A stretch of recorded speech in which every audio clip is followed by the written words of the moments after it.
মেসেঞ্জারে কার সাথে আপনি চ্যাট করতেন, সে কি ছেলে না মেয়ে, এটা কিন্তু আমরা অনেকেই জানি না। এটা কিন্তু জানা কিন্তু সবার একটা আগ্রহ থাকে, বা আমরা কিভাবে জানবো এটা কিন্তু আমি ফেসবুক টিমের সাথে কথা বলতে জানতে পারছি যে সে কি ছেলে নাকি মেয়ে। জানানোর সাথে সাথে আপনাদেরকে আমি আরো কিছু প্রয়োজনীয় মেসেঞ্জারের কিছু ইম্পর্টেন্ট টিপস দিয়ে দিব যেগুলো ফ্রি, এবং লাস্টে বলে কিভাবে আপনি বুঝবেন যে সে ছেলে নাকি মেয়ে। চলেন আপনাদেরকে দেখে দিয়ে আগে মেসেঞ্জারে কিছু গুরুত্বপূর্ণ টিপস আপনাদের সাথে শেয়ার করি। প্রথমে চলে যাবেন মেসেঞ্জারে গিয়ে নিচে যে দেখতে পাচ্ছেন যে মেনুর মধ্যে একটা ট্যাপ করবেন।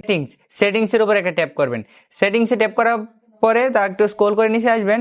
নিচে আসার পর যে প্রাইভেসি অ্যান্ড সেফটির মধ্যে একটা ক্লিক করবেন। প্রাইভেসি অ্যান্ড সেফটিতে ক্লিক করার পর এখানে দেখতে পাচ্ছেন যে প্রথমে যে অ্যাপ লক করে নেবেন। অন্য কোনো অ্যাপস ইনস্টল না করে আপনারা কিন্তু অ্যাপ লক করতে পারবেন। আপনার এই অপশনটা অফ থাকলে আপনারা অন করে নেবেন। আরেকটি সেটিং আপনাদের সাথে শেয়ার করি, সেই সেটিংসটি হলো যে রেড রেস্ট্রিকশন, এই অপশনটার মধ্যে একটা ট্যাপ করবেন। এই অপশনটা কিন্তু অন করা থাকবে, আপনারা এটা কিন্তু অফ করে দিবেন। এটা অফ করে দিলে কি হবে, আপনারা যখন কারোর চ্যাট করবেন তখন সে বুঝতে পারবেন আপনি যে তার মেসেজগুলো পড়ছেন। একটু স্ক্রল করে নিচে আসবেন। নিচে দেখতে পাচ্ছেন যে প্রোটেক্ট আইপি অ্যাড্রেস ইন কলস, এটার উপরে একটা ট্যাপ করবেন।